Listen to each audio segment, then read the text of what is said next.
Hello, everyone, and welcome to this weekly webinar produced by Business Performance USA. We are honored to have you as our guests, and Business Performance USA is the producer of these weekly webinars, and we offer them to provide insights on a variety of important business topics. Business Performance USA is an online business information exchange where you can meet people from across the U.S. engaged in business conversations on topics such as we are presenting today. You may become a member at any time and engage at no cost to you. Just go to businessperformanceusa.org to become a member at no cost, and you will be able to hear all of the webinars that we have presented at a time most convenient to you. Our webinar today is Fundraising for a Secure Future, and this is about how to jumpstart your endowment campaign. There we go. And I'm Cynthia Stewart. I'm owner of Evermore Services, your partner in building tomorrow's businesses today. And I will be your host for this hour. Your executive presenter today is Kent Stroman, and he's speaking on fundraising for a secure future. He will be telling you how to jumpstart your endowment campaign. And we want to make sure that this hour is worth your time. So be sure to type any questions that you might have using that question feature on the control panel for your GoToWebinar. And also, we want to make sure that you know that you can watch this webinar anytime after today.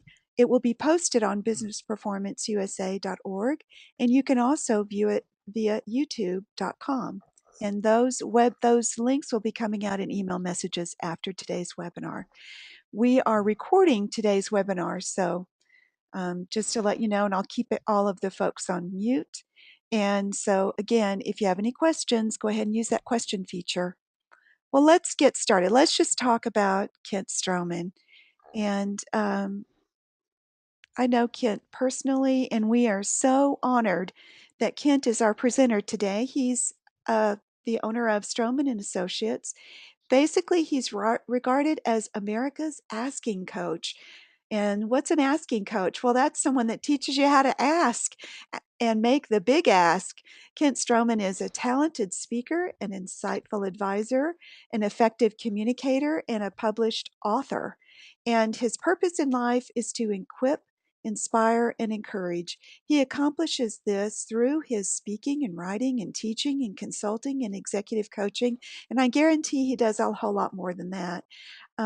After a 25-year career in higher education, Kent launched Stroman and Associates, and he consults in fundraising, board governance, strategic planning, and leadership development. He holds numerous credentials, including the Certified Fundraising Executive, and he adds to that a certified public accountant. He has a background in higher education where he taught for 25 years, and he has been very successful and is very well known in the region for his successful fundraising. So in 2012, in order to really live out his purpose, he created the Institute for Conversational Fundraising with the mission of equipping leaders to dramatically transform their fundraising results. And Kent is a frequent speaker and presenter to regional, national, and international audiences. So we are ready to turn this over to you, Kent.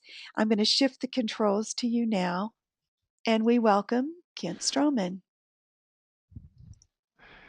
Well, thank you, Cynthia. And that was a nice introduction. My mother would be so proud. A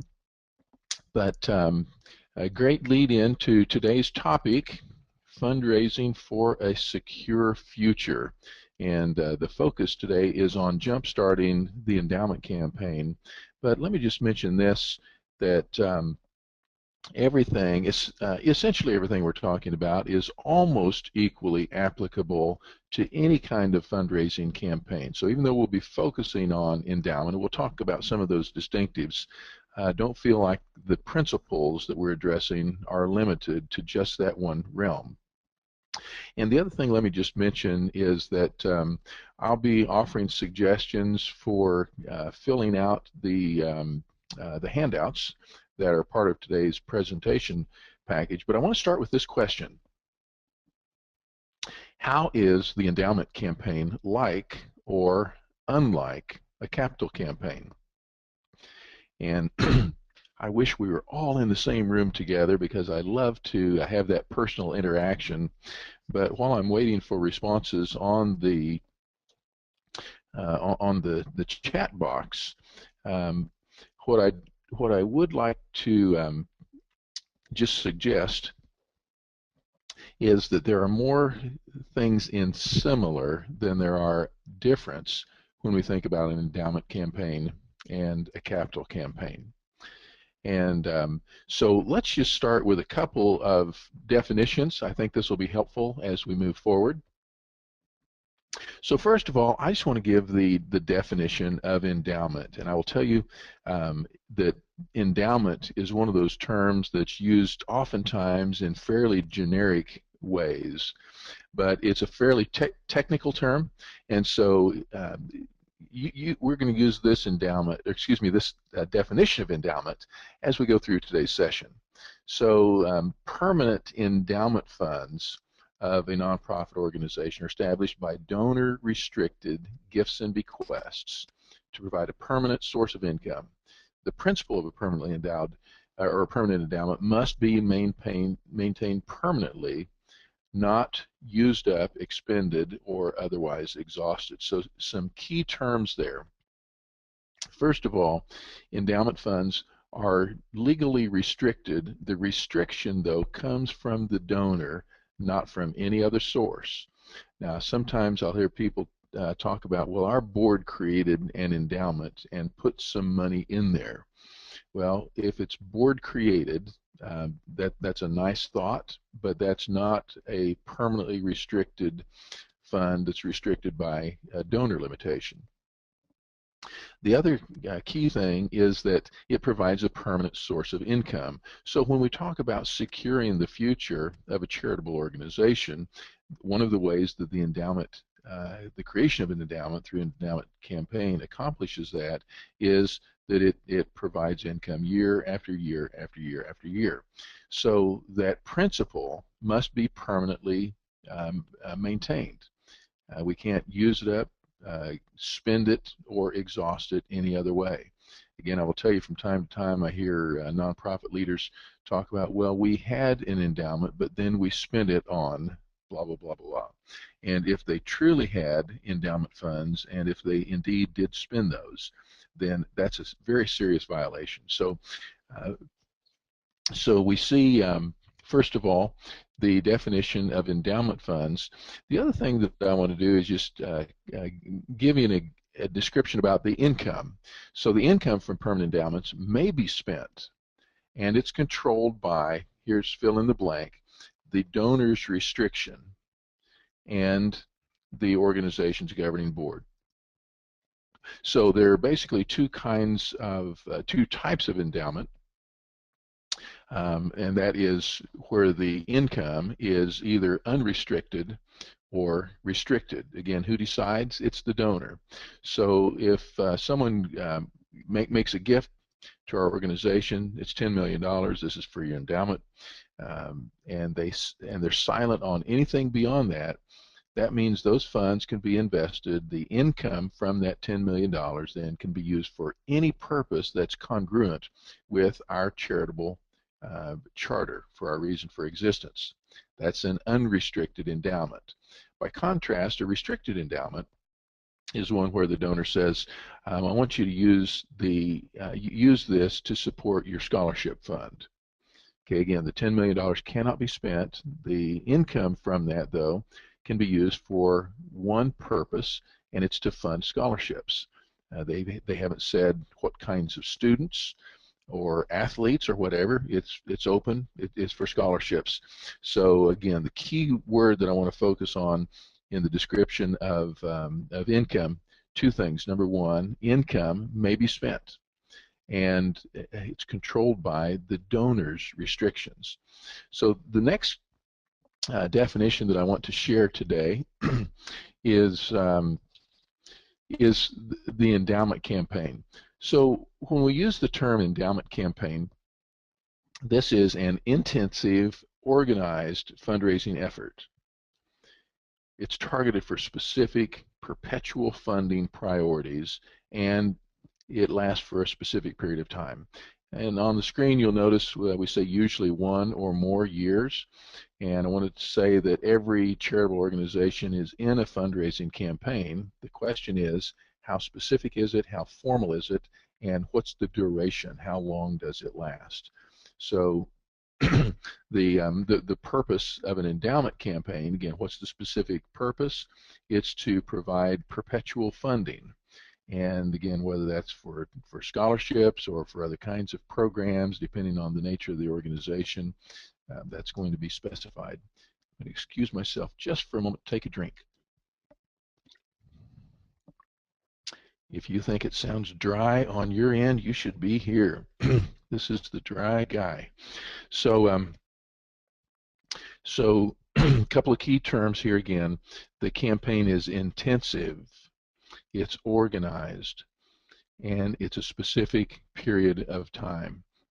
Now, the next definition I want to share, we're going to touch base just briefly on the idea of planned giving, and later on you'll see why we bring an emphasis here. But at this point, if we could just focus on this as a definition, and the term planned giving refers to the integration of sound personal, financial, and estate planning concepts, and that ties into the individual donor's plan for lifetime or testamentary giving. What's testamentary giving? That's the giving that occurs at the end or after the lifetime, usually through a will, a trust, a bequest.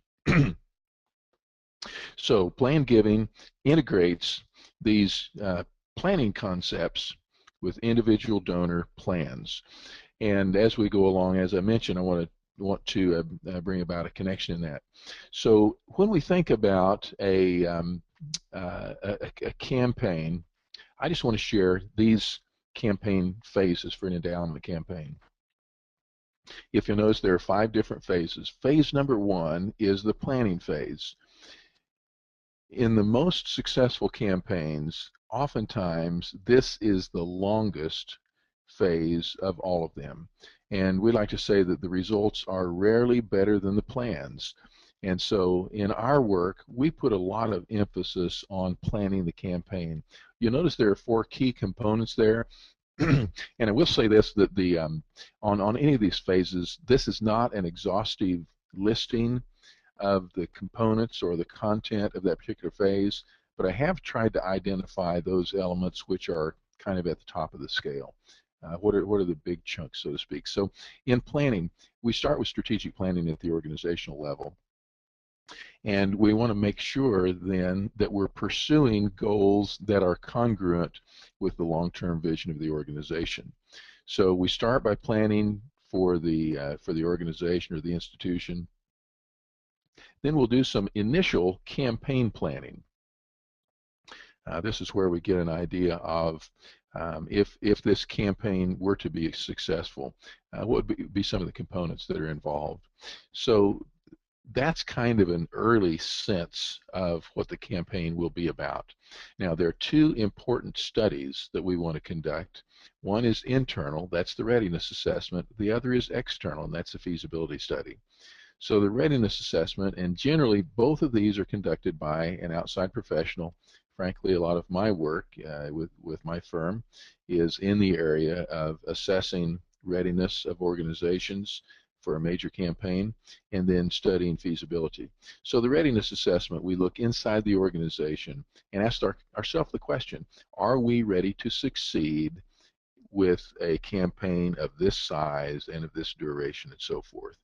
I will tell you the main thing that we're looking at this point is we're looking at infrastructure, policies, practices, priorities. We're looking at tools that are in place. We're looking at people. Do we have the right kinds of people? Are they equipped to do their job, and so forth? So that's the Readiness Assessment, looking internally. Another part that we're looking at during that Readiness Assessment is asking ourselves the question, are we prepared to receive a small number of very large gifts, some of which may be cash? And the receipt and handling and stewarding of those gifts is different than the other end of the spectrum. And that's where we're asking, are we ready to handle a very large number of much smaller gifts? Um, we want to be sure that we have all the structure in place to accommodate both ends of the spectrum and everything between. So that's the readiness assessment. The feasibility study, by contrast, looks outside the organization. Here we go to the marketplace. And when I say we, this is where your consultant can bring great value to your organization by getting the very specific input and very candid input from those who ultimately would be writing the checks. So with a feasibility study, typically we want to interview someplace in the range of a couple of dozen people on a very intentional, face-to-face, confidential, in-person basis. And we're asking a number of questions as it relates to perceptions regarding the organization, their track record, the programs that they conduct, their plans for the future. And so we're able to then take that information from the marketplace, bring it back inside the organization, and share with organizational leaders, here's what this looks like from the outside. So the feasibility study, that's from the viewpoint of the marketplace. So that, in essence, represents the first phase of our campaign, the planning phase. Next, we move into what we call a quiet phase. And you'll notice during the quiet phase, we're doing a number of things. Number one, we're recruiting volunteer leadership. The main purpose of volunteer leadership is this gives us an opportunity to um, have trusted voices come alongside and speak from a standpoint that comes without obligation. That's the voice of a volunteer is very different than the voice of a staff member or even the voice of a board member. We expect board members and staff members to speak on behalf of the organization. There is an obligation to do so, and so we call that an obligatory voice.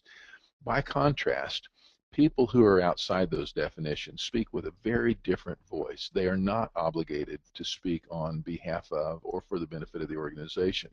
They do so voluntarily, and those messages carry much more weight as a result. Also, during the quiet phase, we are cultivating prospects, and in any effective charitable organization, that is a process that has no beginning and no end. We're always in the cultivation process. We're also doing research into contributors or those who potentially would contribute. I will tell you that my favorite form of donor research is not electronic. It's not conducted in libraries or on a website, but it's face-to-face with that individual, with the donor, the decider, the influencer. That, to me, that's the very best form of donor research. And then also in the quiet phase, then, we are securing lead gifts and pledges. What are those? Those are large and early gifts. The goal of the quiet phase is that we would generate a majority of the support. So if we've got a $10 million campaign, I want to see us generate someplace in the range of $7 to $8 million of early commitments before we go public. So that takes us then to the public phase, phase number 3, and we move from quiet to public phase with some kind of kickoff event. And that's a high visibility event where basically we pull our constituency together. We share our vision for the future. We introduce our campaign volunteers. This will be the first time that we've done that publicly.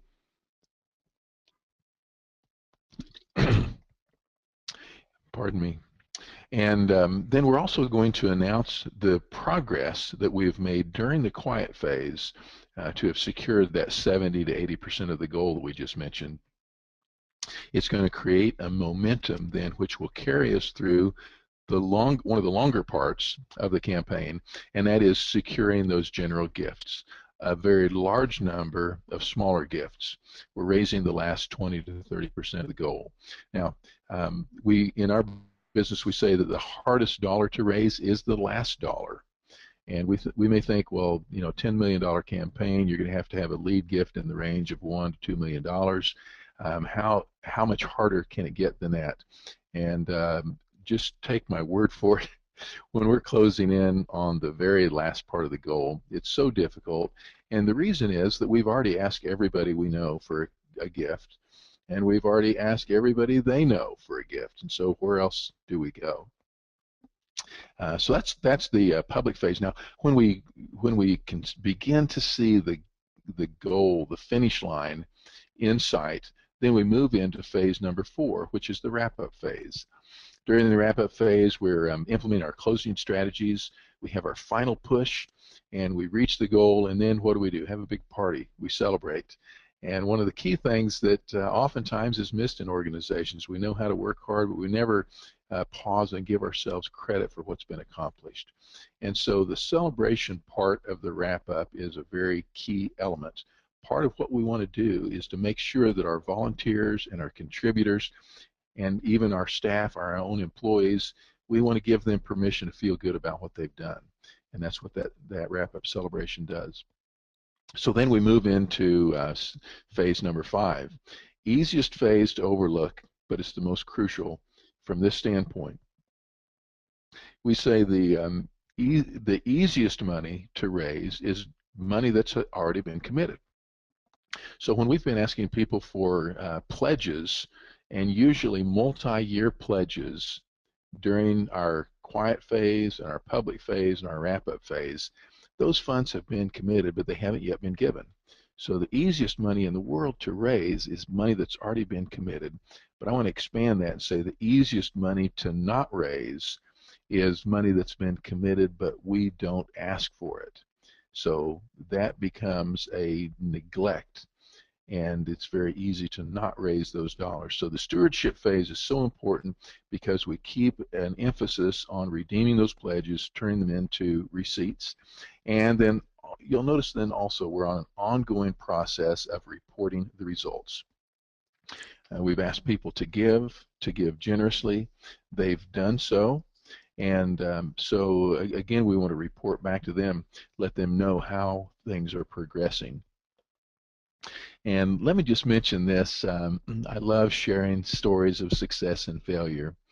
Um, I was involved in a campaign. Cynthia mentioned that I was in higher education for many years. Those weren't all teaching years, um, but the last campaign I was involved with, we were building a chapel and fine arts center.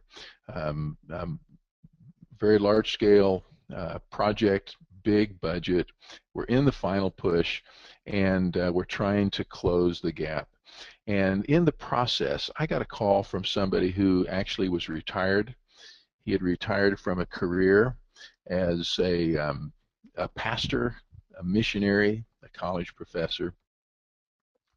And his situation was such that he had a home that he no longer lived in. It had become a rental property for him. It was now vacant, and he was looking for somebody to occupy that home. Well, as we listened, um, we became aware that his situation, actually his problem, was a part of what could be a solution for the university. And just to shorten a very long story, it's a very inspiring story. But rather than rent the home, you know what they ended up doing? They made a contribution of that home to the university through a charitable gift annuity. It was able to fund an endowment, and it provided a lifetime income to this man and his wife, and actually solved a problem, got them out of the landlord business.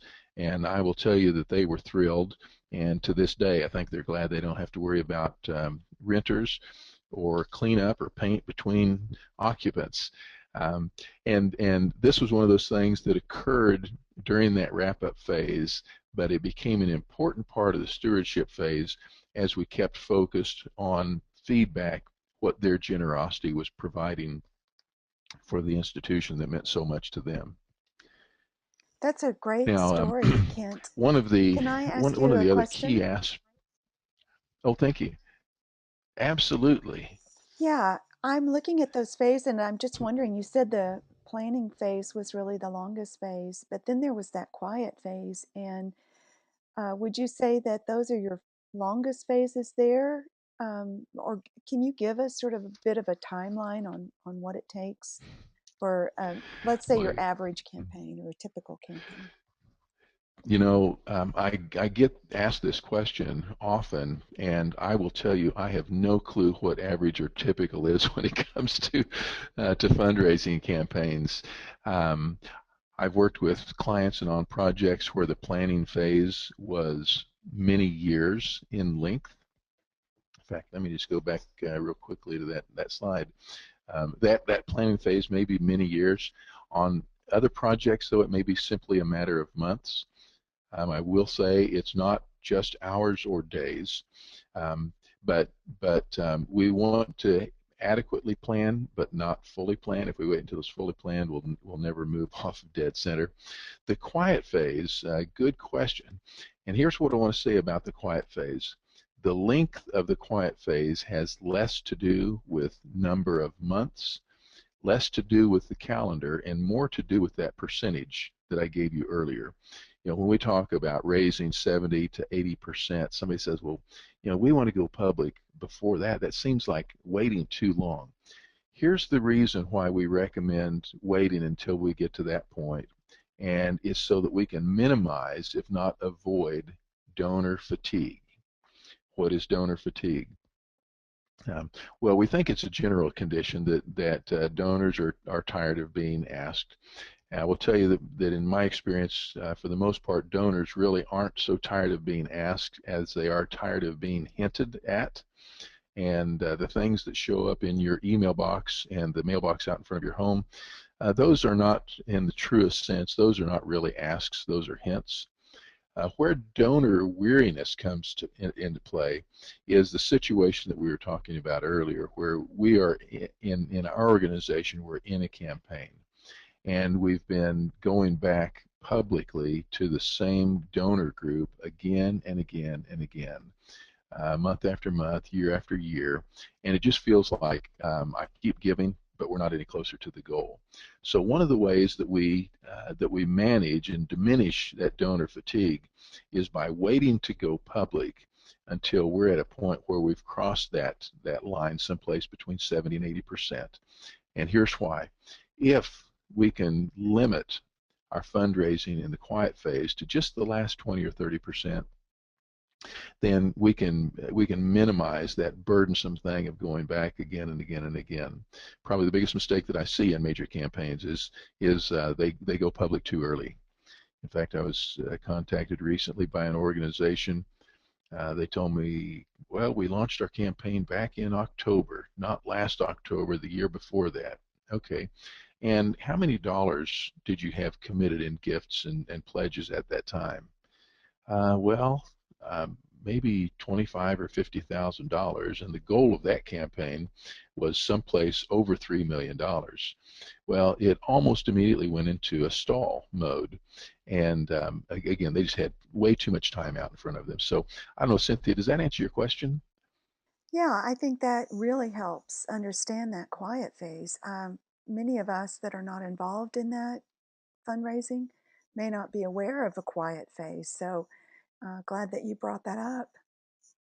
Well, and one other thing I will just mention, and I appreciate your question, you will notice that we use the term quiet phase, and it's not the silent phase, and it's not the secret phase. And so essentially what quiet means is that there are some things that we're talking about and some things that we're talking about that we're not talking about, and then some things that we are talking about. So what are we talking about during the quiet phase? We're talking about our mission. We're talking about the problems that exist that we want to solve, or the opportunities we face which we would like to seize. We're keeping that focus on mission. What we're not talking about is we're not talking about a campaign theme. We're not talking about a specific goal. We're not yet even publicly introducing our campaign leadership. Those are things, those are specifics that we save for the public kickoff. One of the other things that happens during that quiet phase is we're very carefully managing our goal. And so the board reserves the right to establish an initial goal when we launch the quiet phase, but they also reserve the right to change that goal, whether to be increase or decrease it, at any time up until we go public. Once we've gone public and introduced a formal goal, then the only way we'll change that in the future is if we choose to increase it going forward. So once we've rolled out that goal, we say we will persist until we reach or exceed this goal. So again, the phases just give us opportunity to manage a lot of expectations, and frankly, they're expectations by which our organization is going to be judged. And the good news is that we choose our definition of success. So there's really no reason why we would say that we can't achieve our success by our own definition. Yeah. And so if there aren't any other questions at this point, let me just move on, and I want to talk just a little bit about board giving, because we talked about during the quiet phase we have leadership gifts. Sometimes the term leadership refers to the size, the relative size of a gift, and we'll look at that in just a moment. Part of what it also refers to is the position of leadership. And so when we think about those who are closest to the mission of a charitable organization, oftentimes we think about the key volunteers, and that's our board of trustees. Board giving is so essential to the success of the campaign. And oftentimes I work with board members and they say, you know, there are lots of ways to give. And that's true. There are multiple measures when it comes to board giving. I wonder, what are some of the ones that come to your mind? And if you're in the chat box, you might just type in your response. While you're doing that, let me share some of the feedback that I've received. Somebody said, well, our board members give. We're a theater, community theater, and there's an annual membership, and so we ask our board members to become members of the theater. That is one way of giving. What's another way of giving? Somebody said, well, they bought a ticket to the gala, or we were having a car wash and they brought their cars and had them washed, or maybe rolled up their sleeves and washed somebody else's car. So that leads us to volunteering. That's a way that we can give as well. And so when you think about what are some of the multiple measures, I noticed somebody said access to people I know. Again, that's a very important way to give. But when we think about board giving, multiple measures, we've listed some of them. Here's what I want to say: they all count. Every form of giving counts. But let's move on to the next question, and that is, which forms count the most? And as it relates to board member giving, especially in a major campaign, the ways that count the most are what you see at the bottom of the slide: personal financial contributions. What does that mean? Each one of those terms has a very specific meaning. So first of all, personal. That's the gift that comes from me, from my family, personally, which is different than the gift that perhaps I've influenced that comes from the corporation of which I'm the CEO, or my employer. So that's the personal part. Financial. A financial gift is different than a gift of time. It's different than an in-kind gift where I may be giving inventory or supplies, materials, that type of thing. Again, every kind of gift counts, but in the campaign, the one that carries the most weight is financial. And then the last one is contribution. I was working with an organization several years ago, and one of the board members said, well, I've already given. Well, I had looked at the donor records, and I didn't see any contributions. So I said, help me understand, I think I'm missing something here. He said, well, 2 of my children are enrolled in the programs, and I'm paying the program fee for them to be involved. Well, that is a financial investment, if you want to call it that, a financial transaction, but that is not a contribution. So as we begin, we want to start inside the boardroom. ask every member, 100% of our board members, to make a gift of their personal financial resources so that then we can go outside the boardroom with the strength of being able to acknowledge 100% of our board members have voted in favor of this project with their pocketbooks, and now we're asking you to follow their example. And actually, that leads me to this next slide that I want to share, Pareto's Law, and I think perhaps all of us are familiar with kind of the 80-20 rule. And for years and years, we could count very reliably on the idea that in a sophisticated, well-run fundraising project, that generally about 20% of the donors were going to contribute 80% of the dollars, and vice versa. 80% of the donors give the remaining 20% of the dollars. Now, there's no gift that's insignificant. 100% of the donors give 100% of the dollars. But in reality, we find that large gifts inspire and leverage smaller gifts, not as much vice versa. And so we want to begin by asking some of those giving sources who could contribute at the top end of the scale, we want to ask them to lead first. Now, Pareto's Law, or the 80-20 rule, is becoming less and less relevant as we move forward. We're seeing campaigns in the 90-10 range, and frankly, a number of them where 95% of the dollars are coming from 5% of the donors. Here's the point: whether it's 80-20 or 95-5, we've got a very small number of decisions that are making a big impact on the campaign. And so with that, I want us to just look at a gift chart. Now, there's not a one-size-fits-all gift chart, but for the sake of our conversation today, I just want to zero in on the number of $10 million. Here's the reality. If we're going to raise $10 million, regardless of what the charitable project is, it's not going to be the result of 1 million people each contributing $10, nor will it be likely that we have 10 people who each give $1 million. I mean, those are great theories and they work great on your calculator, but in reality, if you look on the screen, there's going to need to be one gift that's in the range of about $1.5 million to $2 million, and another one right in the $1 million range. 3 gifts of $500,000 each, and then 6 at $250,000. If you'll look at that, 11 gifts, $5.5 million. That's 55% of the dollars from a dozen decisions. And so you can understand why we say we want to start at the very top and work our way down.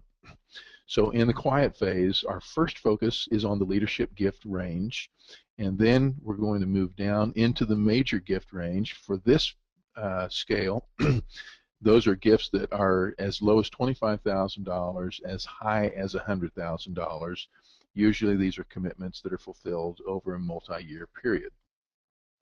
And if we have time later, Cynthia, we may want to come back and kind of talk through some dynamics that relate to the gift chart, but I want to be sensitive to our listeners and our timetable.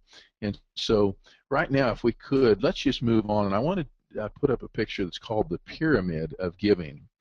And like any pyramid, it's very narrow at the top and wide at the bottom. At the bottom of the gift pyramid, you see first-time annual giving. And then the next level, we have repeat annual giving, and then we move to major or special giving, then capital giving, and the very top is planned giving. Well, typically, we think about annual giving at those bottom 2 levels are funding our annual operations. The next 2 levels generally is where we look if we're in a major capital campaign, we're building buildings, that type of thing. At the very top, on the planned giving, that's where we focus ordinarily for endowment campaigns. Generally speaking, endowment-shaped gifts will fund the endowment campaign. So what's an endowment-shaped gift? Very simply put, it tends to be gifts of accumulation rather than gifts of income, and it tends to be gifts that come at or near the end of life. So we want to make sure that we have room for wills and bequests and some of those more formal ways of giving. Now, with that, I want to move quickly into one of the areas that we talked about when we introduced the campaign to our, or excuse me, the webinar, when we introduced that to our constituents. One of the things we said is we want to focus on 6 pre-campaign questions that must be answered. And so let's just run through those. Question number 1. I mean, this seems simple enough, but the question is, are we going to launch a major campaign? Now, the ramifications are very different if our answer is yes versus then no. Be cautious of leaving this question unanswered. Well, we're really not sure if we're going to have a campaign or not.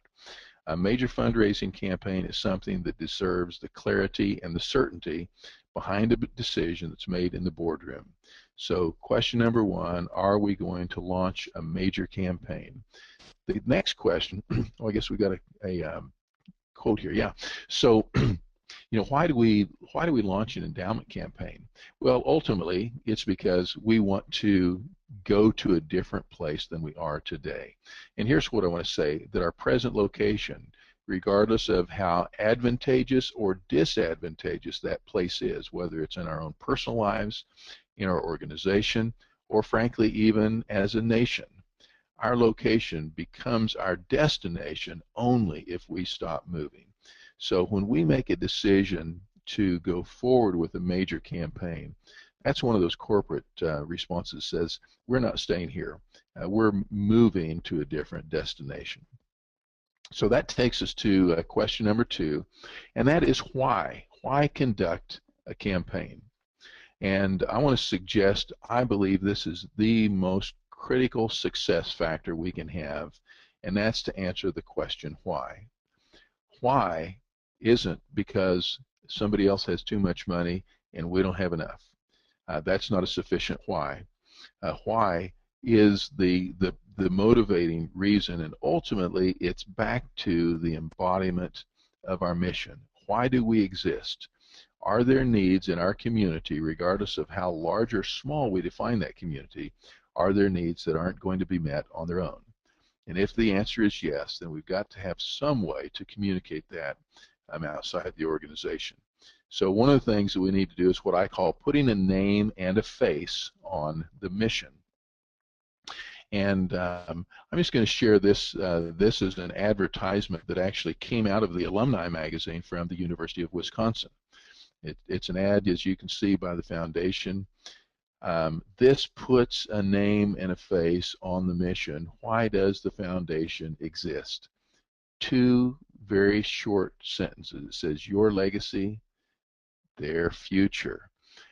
That's the why. In this case, I benefited greatly from my education at the University of Wisconsin. I want to leave something for those who will follow. The foundation through the endowment campaign is one means by which I can accomplish that. So let's answer the why with a name and a face. If we don't have the right why, we won't be able to attract the number of dollars necessary to reach our goal. Which leads us to question number 3. Must be answered, and that is, what is the goal? How big? How small? Will the focus of the goal be singular? It's only for endowment, or will it be multifaceted? It's for endowment, for buildings, for operations, new programs, equipment, whatever. One of the reasons I say this is such a big question is we have to have some specificity. In order for us to reach a goal, we have to know what it is. And that moves us on into question number 4. This is a when question. And let me just fill in those blanks quickly. Item A, when will the quiet phase begin? It's going to have a beginning and an end. Let's say when. When do we kick off the public phase? Now, from our earlier conversation, I think you know my answer for that. We're going to go public when we're someplace between 70 and 80% towards the goal. And then the next question, when does the fundraising campaign end? It doesn't end until we cross the finish line. The finish line is as we describe it. Now, let me just caution you, don't do what I saw done recently, and that is the way this organization reached the goal is they just kept reducing the goal until they met it. But we want to do the opposite. We want to raise money until we reach the goal. So now let's move real quickly to the question number 5, and that is who leads. And there's one piece of this question that I think represents the most important decision humanly that will be made for the campaign, and that is who is going to lead the overall campaign effort, who's going to lead our volunteers, and that is the campaign chair.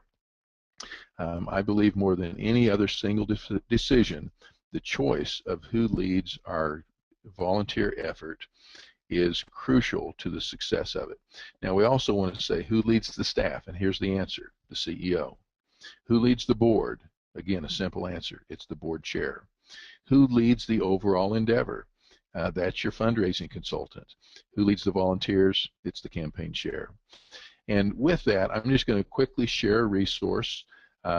Cynthia made reference earlier to my book. The title is Asking About Asking, subtitle Mastering the Art of Conversational Fundraising.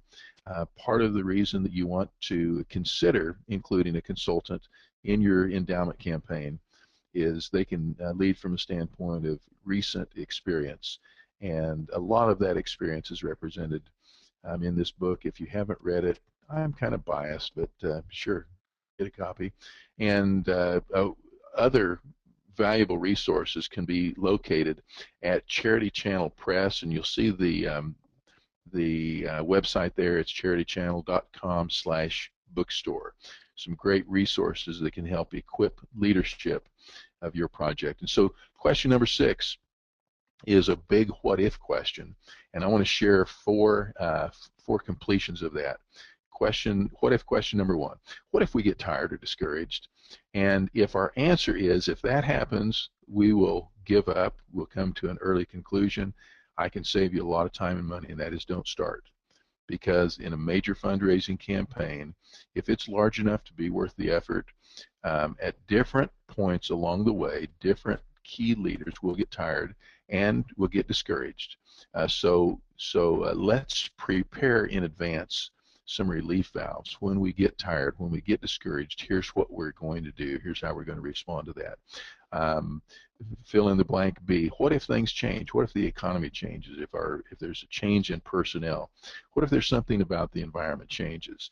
And here's what I want to say: if that happens, we must not allow that to derail our campaign unless there's something that changes which fulfills the mission of the organization.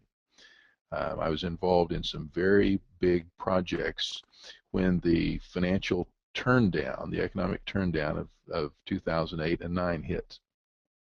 I will tell you that a number of those projects made big mistakes by saying that we're going to wait until, because in that instant when they announced that, it immediately signaled their supporters that the mission wasn't that crucial.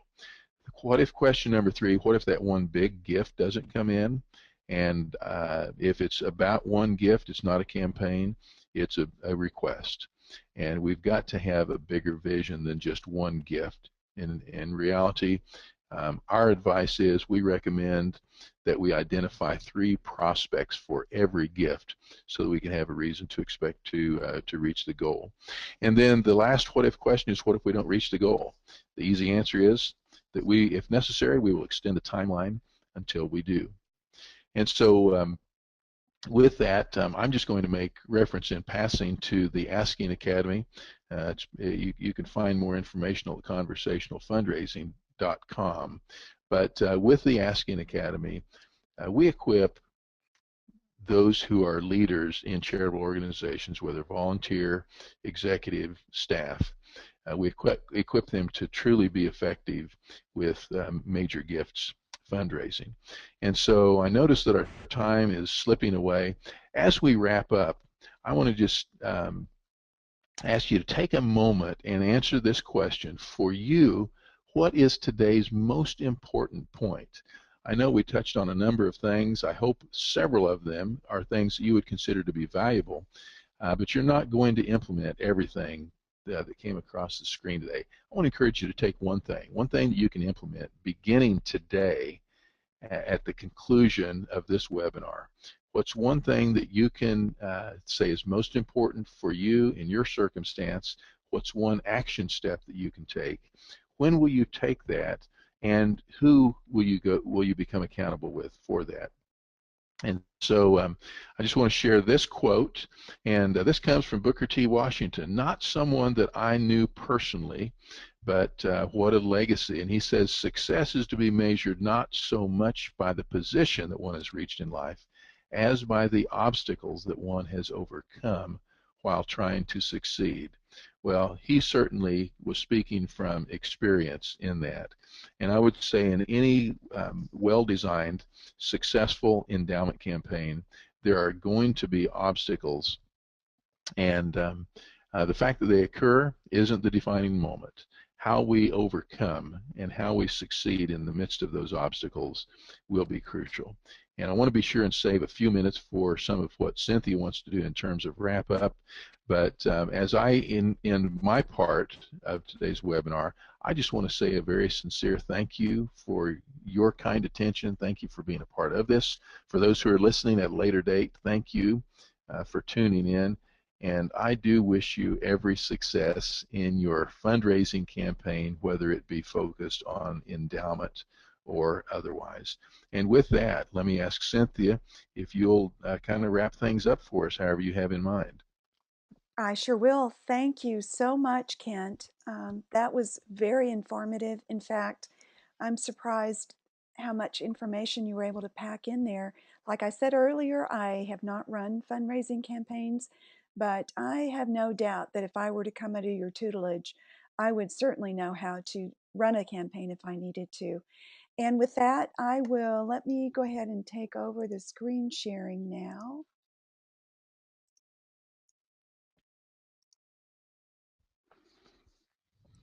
There we go. Yeah, so I hope you're seeing that, Kent. Are you? Let's see. What do I see? Oh, I we see. see Yeah. Kent.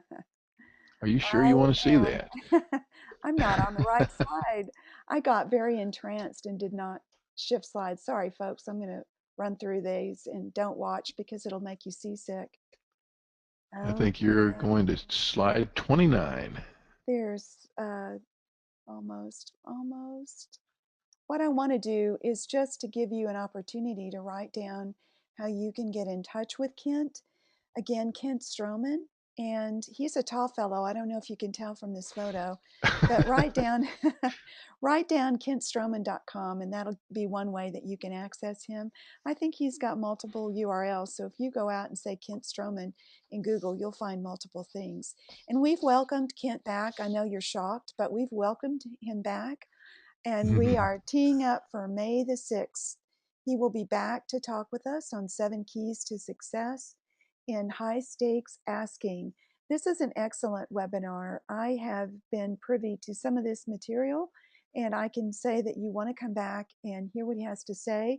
I can also say if you happen to see this recording or be on this webinar today and are not a fundraising person, you can benefit from this webinar as well, because all of us have high stakes asks. So we welcome you back on the 6th to hear Kent. Also, don't forget to write this down. Businessperformanceusa.org is your one-stop shop for wonderful business insights. We have executive presenters the caliber of Kent and others who are presenting. In fact, next week, as we do these every Tuesday, teed up for you coming up, we have Emily Shoup. Emily is going to become a regular presenter for us, and she is quite the coach. In fact, she's going to be talking about coaching to boost performance, and that's focused on building your high performance team. So come back next week. Following that, we will have Nancy Lynn Roberts back with her webinar series on background screening, and she is the leading expert in that arena. So we welcome you back. Kent, thank you so much for today. folks, go out and visit us and join us and come back to see us next Tuesday.